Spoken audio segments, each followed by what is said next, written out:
আটা দিয়েও যে এতটা মজাদার নুডলস বানানো যায়, না বানালে বিশ্বাসই হবে না। এটা খাওয়ার পর ময়দার বানানো নুডলস, ম্যাগি এগুলো খাওয়ার কথা একদমই ভুলে যাবেন।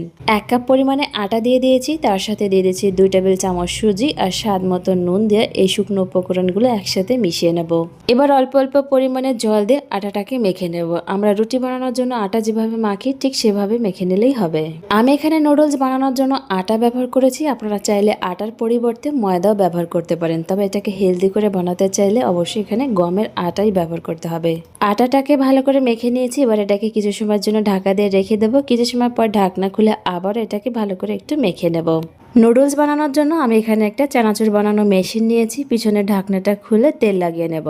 এরকম মেশিন যদি হাতের কাছে না থাকে, রুটি বেলে তারপরে সেটাকে সরু সরু করে কেটে নিতে পারেন। এবার মেশিনের ভিতর আটাটা দিয়ে ঢাকনাটা এভাবে বন্ধ করে নেব। মেশিনটাকে এভাবে চাপ দিলে আটার নুডলসটা ঠিক এভাবে তৈরি হবে। কড়াইতে পরিমাণ মতো জল, স্বাদ মতো নুন আর 1 চামচ তেল দিয়ে দিয়েছি। জলটা যখন গরম হবে এভাবে নুডলসগুলো তৈরি করে নেব। মেশিনে চাপ দিয়ে দিয়ে নুডলসগুলো বের করে এভাবে কেচি দিয়ে কেটে দেব। ছোট হোক বা বড়, সবাই নুডলস খেতে ভীষণ পছন্দ করে। আর হেলদি করে এভাবে যদি আটা দিয়ে নুডলস বানিয়ে দেওয়া যায়, তাহলে বাচ্চাদের প্রতিদিনই এভাবে নুডলস বানিয়ে খাওয়াতে পারবেন।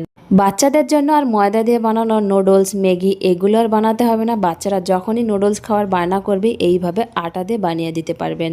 জলের ভিতরে কিছুটা পরিমাণে বরফ দিয়ে জলটাকে ঠান্ডা করে নিয়েছি। নুডলসটা এখানে সিদ্ধ হয়ে গেছে। এবারে নুডলসটাই ঠান্ডা জলের ভিতরে দিয়ে দেব। সবগুলো নুডলস এভাবে তৈরি করে সিদ্ধ করে ঠান্ডা জলের ভিতরে এভাবে ভিজিয়ে রেখে দিয়েছি। এবার কড়াইতে তেল দিয়ে রসুন কুচিটা দিয়ে দেব।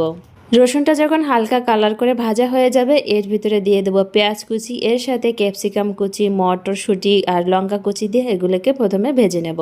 চাইলে এখানে নিজেদের পছন্দ মতো যে কোনো সবজি ব্যবহার করতে পারেন। আমার হাতের কাছে যেগুলো ছিল সেগুলো দিয়ে এটা রান্না করছি। এগুলো যখন ভাজা হয়ে যাবে, এর ভিতরে দিয়ে দেবো 2টো মিডিয়াম সাইজের টমেটো কুচি, স্বাদ মতো নুন আর সামান্য পরিমাণে লঙ্কা গুঁড়ো। যে যেমন ঝাল খেতে পছন্দ করেন সেই অনুযায়ী এখানে ঝাল ব্যবহার করতে পারেন। এবার এগুলোকে মিশিয়ে কিছু সময় ঢাকা দিয়ে রেখে দেবো টমেটোটা গলে যাওয়ার জন্য। অনেক সময় রুটি বানানোর পর মাখা আটা অনেকটাই বেঁচে যায়, সেই মাখা আটা দিয়ে এইভাবে নুডলসটা বানিয়েও খেতে পারেন, অনেক বেশি মজা লাগে। টমেটোটা গলে গেছে, এটা ভালো করে ভাজা হয়ে গেছে। এবার এখানে পরিমাণ মতো জল দিয়ে দিচ্ছি। আমি এখানে ম্যাগি মশলা ব্যবহার করছি, আপনারা চাইলে জিরা, ধনে গুঁড়ো দিয়ে এটা রান্না করতে পারেন। তবে মশলাটা আগে থেকে কষিয়ে নিতে হবে। ম্যাগি মশলা দিয়ে এটাকে ভালো করে মিশিয়ে নেব। এবার এটাকে জাল হতে দেব। ঝোলটা যখন ফুটে উঠবে, এর ভিতরে আগে থেকে জল ঝরিয়ে রাখা নুডলসটা দিয়ে দেবো। এগুলোকে একসাথে মিশিয়ে নেব। আমার এই রেসিপিটি কে কোথা থেকে দেখছেন কমেন্টে অবশ্যই জানাবেন। ভালো লাগলে লাইক, কমেন্ট, শেয়ার করে দেবেন। আমার ইউটিউব এবং ফেসবুক চ্যানেলে নতুন হয়ে থাকলে চ্যানেলটিকে সাবস্ক্রাইব এবং ফলো করে পাশে থাকবেন। ঝোলটা যখন ঘন হয়ে আসবে এটাকে নামিয়ে নেব। এর থেকে হেলদি নাস্তার হতেই পারে না। বাচ্চারা যখনই বায়না করবে নুডলস খাওয়ার, এইভাবে বানিয়ে দিতে পারবেন।